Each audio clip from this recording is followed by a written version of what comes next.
اعوذ باللہ من الشیطان الرجیم بسم اللہ الرحمن الرحیم۔ نولی فیکٹری کے معزز ساتھیوں، السلام علیکم۔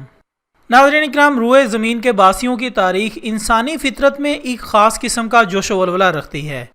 جو انسانوں کو دنیا کا کونا کونا چھان مارنے اور فَاسْأَلُوا أَهْلَ الذِّكْرِ إِن كُنتُمْ لَا تَعْلَمُونَ کے حکم کی تعمیل کے مطابق تاریخی کتابوں کے مطالعے کی طرف آمادہ کرتی ہے،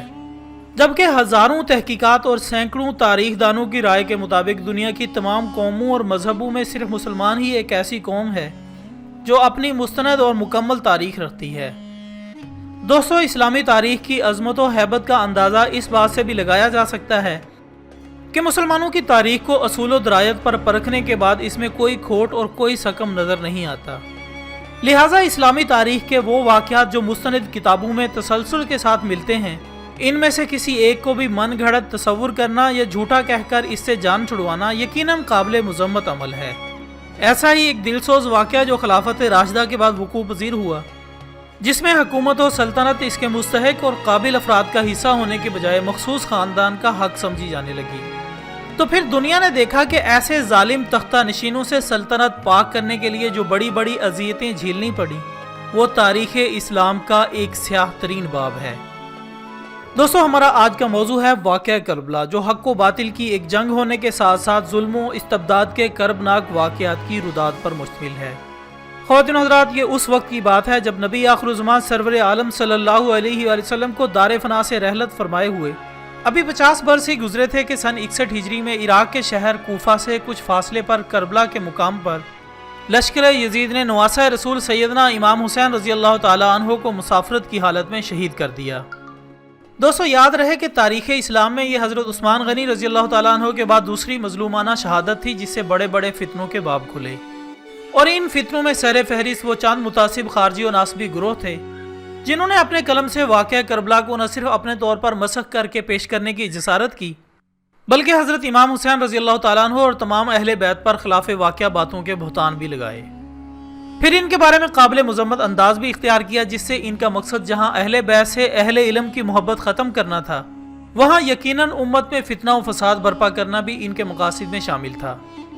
لیکن نولی فیکٹری کے معزز دوستو، انہی چند من گھڑت تعویلوں اور غلط فہمیوں کا ازالہ کرنا ہمارا اولین مقصد ہے،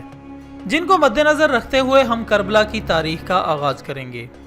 تو ناظرین کرام، خلافت راشدہ کا 30 سالہ دور حضرت امام حسن بن علی رضی اللہ تعالیٰ عنہ پر ختم ہو چکا تھا۔ ملوکیت کی ابتدا حضرت امیر معاویہ سے ہوئی، سن 60 ہجری میں ان کا انتقال ہوا تو ان کا بیٹا یزید تخت نشین بنا۔ یزید میں بلا شبہ کئی بڑی بڑی برائیاں تھیں اور خلافت کے اعلیٰ منصب کا تو وہ کسی لحاظ سے بھی اہل نہیں تھا۔ یزید جو حضرت امیر معاویہ کا جانشین تو بن گیا، لیکن تخت حکومت پر بیٹھنے کے بعد اس کے لیے سب سے اہم مسئلہ حضرت امام حسین علیہ السلام، حضرت عبداللہ بن زبیر اور حضرت عبداللہ بن عمر رضی اللہ تعالیٰ عنہ کی بیعت کا تھا، کیونکہ ان حضرات نے یزید کی ولی عہدی کو تسلیم نہیں کیا تھا اور یزید کو یہ بھی خطرہ تھا کہ کہیں ان میں سے کوئی خلافت کا دعویٰ ہی نہ کر دے، اور پھر ایسا نہ ہو کہ سارا حجاز مقدس میرے خلاف کھڑا ہو جائے۔ جبکہ حضرت امام حسین رضی اللہ تعالیٰ عنہ کے دعوی خلافت کی صورت میں عراق کی بغاوت کا زیادہ اندیشہ تھا، اس لیے یزید نے حضرت امام حسین علیہ السلام، حضرت عبداللہ بن زبیر اور حضرت عبداللہ بن عمر رضی اللہ تعالیٰ عنہ کی بیعت کو اپنی حکومت کی بقا کے لیے ضروری سمجھا۔ چنانچہ اس نے ولید بن عقبہ، جو کہ مدینہ طیبہ کا گورنر تھا، کو امیر معاویہ رضی اللہ تعالیٰ عنہ کی وفات کی خبر دے کر ساتھ ہی ان 3 حضرات سے بیعت لینے کے لیے سخت تاکیدی حکم بھی دیا، اور لکھا کہ حسین، عبداللہ بن عمر، عبداللہ بن زبیر کو بیعت کے لیے اس طرح پکڑو کہ جب تک بیعت نہ کر لیں بالکل نہ چھوڑو۔ خواتین و حضرات، ولید بن عقبہ یزید کے اس حکم سے بہت گھبرایا، کیونکہ وہ از خود اس عمل کے انجام سے بخوبی واقف تھا۔ چنانچہ اس نے اسی گھبراہٹ کے عالم میں اپنے نائب مروان بن حکم کو بلایا اور مشورہ طلب کرنے لگا۔ مروان بن حکم جو شیطانی عزائم کی کامیابی کے لیے اپنا ایمان داؤ پر لگا چکا تھا، اس نے ولید کو مشورہ دیا کہ وہ ابھی کے ابھی ان تینوں حضرات کو طلب کر کے بیعت کا مطالبہ کر لے، اگر وہ مان لیں تو بہتر، ورنہ ان کا سر قلم کر دے، پھر اس کے بعد ان پر قابو پانا مشکل ہو جائے گا، لہٰذا ابھی کچھ کرو۔ دوستو، تاریخی شہادتوں کے مطابق ولید نے اس مشورے کے بعد حضرت امام حسین علیہ السلام، حضرت عبداللہ بن زبیر اور عبداللہ بن عمر رضی اللہ تعالیٰ عنہ کو قاصد بھیجا۔ اس وقت امام حسین علیہ السلام اور عبداللہ بن زبیر رضی اللہ تعالیٰ عنہ دونوں مسجد نبوی میں تشریف فرما تھے۔ جب قاصد نے پیغام دیا اور آپ حضرات ولید کے پاس گئے اور بلوانے کی وجہ دریافت کی، تو اس نے پہلے تو امیر معاویہ رضی اللہ تعالیٰ عنہ کی وفات کی خبر سنائی اور پھر یزید سے بیعت کے لیے کہا۔ اس پر امام حسین رضی اللہ تعالیٰ عنہ نے پہلے تو تعزیت کی، پھر فرمایا کہ میرے لیے چھپ کر بیعت کرنا مناسب نہیں، آپ باہر نکل کر سب لوگوں کے ساتھ ہمیں بھی بیعت کی دعوت دیں۔ مدینہ کا گورنر ولید بن عقبہ ایک صلح پسند آدمی تھا، اس نے یہ بات مان لی، لیکن آپ کے جاتے ہی مروان بن حکم ولید پر بہت برہم ہوا، اور جب ان سب کو یزید کی بیعت نہ کرنے پر، قتل کرنے پر ابھارنے لگا تو ولید نے کہا کہ تم مجھے ایسے کام پر ابھار رہے ہو جس میں میرے دین کی تباہی ہے۔ اور ادھر حضرت امام حسین رضی اللہ تعالیٰ عنہ کو قلبی طور پر یزید کی بیعت سخت ناپسند تھی، لیکن حالات کچھ ایسے تھے کہ آپ علالان اس کے خلاف آواز بلند نہیں کر سکتے تھے، لہٰذا آپ نے اپنے اہل و عیال سمیت مدینہ سے مکہ کی طرف ہجرت کرنے کا ارادہ فرما لیا، سوائے حضرت محمد بن حنفیہ کے۔ دوستو، تاریخ الطبری اور ابن کثیر کے مطابق حضرت محمد بن حنفیہ رضی اللہ تعالیٰ عنہ، جو حضرت امام حسین علیہ السلام کے سوتیلے بھائی تھے، انہوں نے امام حسین رضی اللہ تعالیٰ عنہ سے کہا کہ بھائی، آپ تمام اہل زمین سے بڑھ کر مجھے عزیز ہیں، میرا مشورہ ہے کہ آپ شہروں میں سے کسی ایسے شہر میں قیام نہ کریں بلکہ دیہات اور ریگستانوں میں قیام کریں، اور لوگوں کے پاس اپنے قاصد بھیج کر انہیں اپنی بیعت کی دعوت دیں۔ اگر وہ آپ کی بیعت کر لیں تو آپ اللہ کا شکر ادا کریں، اگر وہ کسی اور شخص پر متفق ہو جائیں تو اس سے آپ کے اوصاف و کمالات اور فضیلت میں کچھ کمی نہیں آئے گی۔ مجھے خوف ہے کہ آپ مخصوص شہر یا کسی مخصوص گروہ یا جماعت کے پاس جائیں گے تو ان میں اختلاف پیدا ہو جائے گا، ایک گروہ آپ کے ساتھ ہوگا تو دوسرا مخالف، اور ان دونوں میں جنگ و جدل کی نوعیت پیدا ہو جائے گی تو سب سے پہلے آپ ان کے تیروں کا نشانہ بنیں گے۔ ایسی صورت میں ایک معزز اور شریف ترین شخص جو کہ حسب و نسب کے اعتبار سے ساری امت سے بہتر ہے، اس کا خون سب سے ارزاں ہو جائے گا۔ محمد بن حنفیہ نے امام عالی مقام کو مشورہ دیا کہ آپ مکہ تشریف لے جائیں، اگر وہاں آپ کو اطمینان ہو جائے تو ٹھیک، اگر اطمینان نہ ہو تو پھر آپ ریگستانوں کی طرف نکل جائیں، یوں ایک مقام سے دوسرے مقام کی طرف منتقل ہوتے رہیں اور لوگوں کے بدلتے حالات دیکھتے رہیں، آپ کسی نہ کسی نتیجے پر ضرور پہنچ جائیں گے، کیونکہ جب واقعات سامنے آتے ہیں تو رائے بھی صحیح ہو جاتی ہے۔ اس پر امام حسین رضی اللہ تعالیٰ عنہ نے فرمایا کہ بھائی، تم نے خیر خواہی اور شفقت فرمائی ہے، انشاءاللہ تمہاری رائے درست اور موافق ثابت ہوگی۔ ناظرین، ادھر جب یزید کو امام حسین رضی اللہ تعالیٰ عنہ کی ہجرت کا علم ہوا تو اس نے غیظ و غصے کی حالت میں ولید بن عقبہ کو معزول کر دیا اور اس کی جگہ عمر بن سعد کو مدینہ کا گورنر مقرر کر دیا، جبکہ ایک اور روایت کے مطابق خود یزید نے مکہ معظمہ کا محاصرہ کر لیا اور حضرت عبداللہ بن زبیر رضی اللہ تعالیٰ عنہ کو گرفتار کرنے کے لیے 20,000 سپاہیوں پر مشتمل ایک لشکر مکہ کی طرف روانہ کیا۔ اس لشکر نے مکہ معظمہ کا محاصرہ کر لیا، لیکن حضرت عبداللہ بن زبیر رضی اللہ تعالیٰ عنہ نے مؤثر دفاع کیا اور اس کارروائی کے دوران یزید کے لشکر کا سپہ سالار مارا گیا،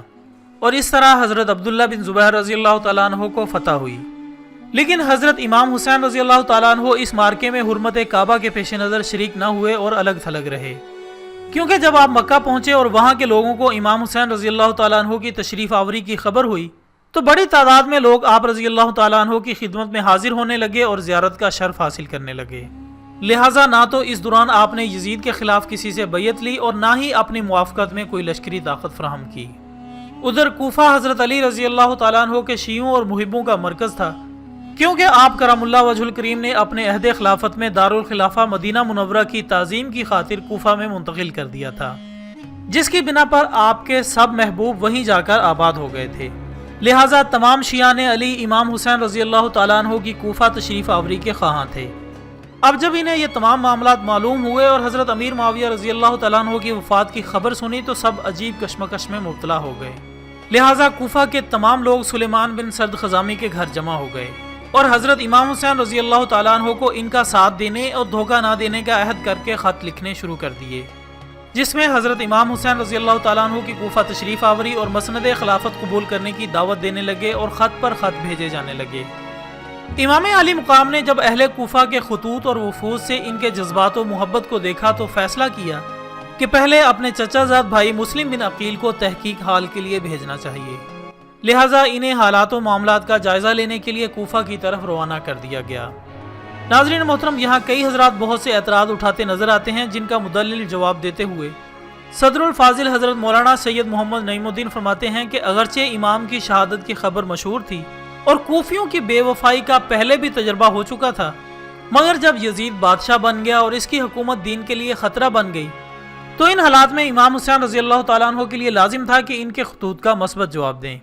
کیونکہ جب ایک قوم ظالم کی بیعت پر راضی نہ ہو اور بیعت کی اہلیت رکھنے والے سے بیعت کی درخواست کریں اور وہ اہل شخص بغیر کسی شرعی وجہ کے ان کی درخواست قبول نہ فرمائے تو اس کے یقیناً یہی معنی ہوتے ہیں کہ وہ اس قوم کو جابر ہی کے حوالے کرنا چاہتے ہیں۔ چنانچہ حضرت امام حسین رضی اللہ تعالیٰ عنہ کے سامنے ایک اور مسئلہ درپیش تھا، جس کا حل اس کے سوا کچھ نہ تھا کہ آپ کوفیوں کی دعوت پر لبیک فرمائیں اور حضرت مسلم کو بھیجا جائے کہ اگر کوفیوں نے بدعہدی کی تو عذر شرعی مل جائے گا اور آپ جانے سے انکار فرما دیں گے، اور اگر وہ عہد پر قائم رہے تو ان صحابہ کرام کو تسلی دی جا سکے گی جو آپ رضی اللہ تعالیٰ عنہ کے کوفہ جانے کے خلاف تھے۔ چنانچہ انہی حالات کو مد نظر رکھتے ہوئے شاعر نے بھی کیا خوب کہا ہے، شاہ نے اپنے نیابت کے لیے ان کو چنا، اہل کوفہ کو یہ خود شاہ نامہ لکھا، آپ لوگوں کی طلب پر انہیں ہم نے بھیجا، ان کے سب لوگ آنت و حمایت کرنا، چل دیے مکہ سے اس نامہ کو لے کر مسلم، آخر کو پہنچ گئے کوفہ کے اندر مسلم۔ ناظرین اکرام، کوفہ جا کر مسلم بن عقیل کے ساتھ کیا معاملات پیش آئے اور کوفی اپنے عہد پر قائم رہے یا نہیں، اس بارے میں اس ویڈیو کے پارٹ 2 میں تفصیل سے بات کریں گے، انتظار فرمائیں۔ اور ویڈیو پسند آنے کی صورت میں اسے لائک کریں، فیس بک اور واٹس ایپ پر اپنے دوسرے دوستوں کے ساتھ بھی شیئر کریں۔ ہم بہت جلد انشاءاللہ پارٹ 2 کے ساتھ دوبارہ حاضر ہوں گے، تب تک کے لیے اجازت دیجیے گا۔ اپنا دوستوں، رشتہ داروں اور گرد و نواح کے تمام لوگوں کا بہت خیال رکھیے گا۔ اللہ حافظ۔